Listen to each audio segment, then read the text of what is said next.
So, ayan guys, welcome back po ulit sa aking channel guys. Today, magluluto po ako ng shrimp na igigisa ko lang po sa kamatis.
So, ayan po guys, wala po tayong red chili fresh. So, gagamit po tayo ng chili paste from Indonesia. Sobrang anghang po nito guys.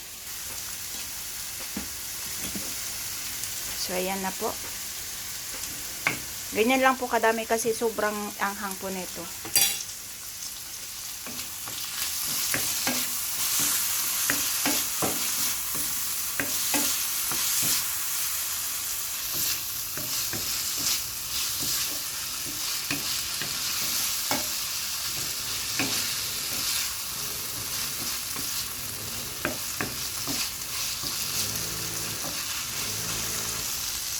So, ayan na po siya guys. Luto na po siya.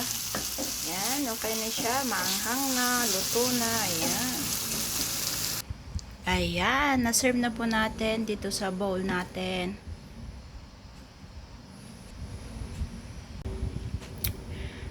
So, ito na po yung yung niluto natin na shrimp na ginisa natin sa tomato with chili paste. So, thank you for watching. Bye-bye and God bless.